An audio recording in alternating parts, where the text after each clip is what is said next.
Assalamualaikum warahmatullahi wabarakatuh. Selamat sore pendengar setia podcast radio MMC. Pada kali ini adalah merupakan akhir dari Ramadan. Semoga amal-amal kita sejauh Ramadan ini bisa bermanfaat, bisa diterima oleh Allah. Dan besok kita menginjak 1 Syawal. Pas maraknya pandemi ini, di tengah pandemi kita digegerkan dengan tata cara Idul Fitri. Pada kesempatan kali ini kami akan membahas Idul Fitri di tengah pandemi. Bismillahirrahmanirrahim. Rabbi shrah li sadri wa yassir li amri wahlul 'uqdatam min lisani yafqahu qawli. Amin. Bismillahirrahmanirrahim. Setelah kita ketahui bersama bahwa sholat Idul Fitri berbeda dengan sholat Jumat, sehingga untuk tanggapan atau kita bagaimana cara menyikapinya juga harus berbeda. Sholat Jumat adalah kepaduan bagi kaum muslimin untuk melakukannya, fardu ain.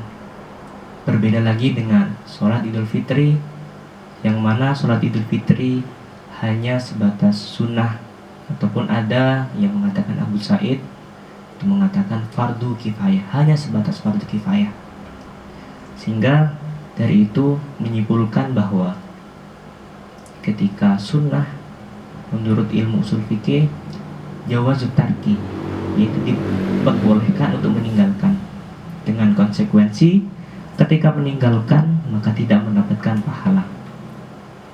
Jadi dari sini kita bisa menyimpulkan ketika sholat Idul Fitri ditinggalkan maka tidak apa-apa, tidak berefek dosa dan tidak ada siksa, karena hukum asal dari sholat Idul Fitri itu adalah sunnah. Sehingga kita menyikapi Idul Fitri di tengah pandemi ini kita harus bijak.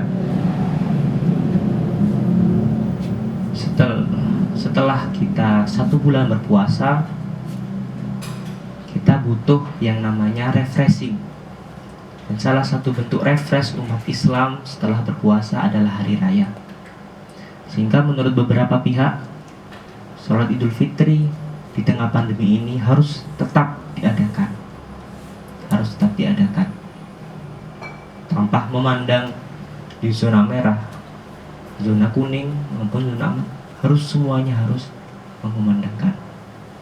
Akan tetapi kita juga harus menengok bagaimana keadaan sekarang ini.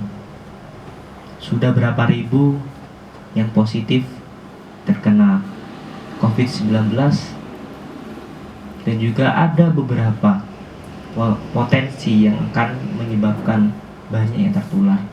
Itu salah satunya adalah dengan berkerumun. Kita harus menyadari hal itu, karena semua keputusan yang bijak itu diawali dari kesadaran diri. Kalau kita menyikapi dalam hukum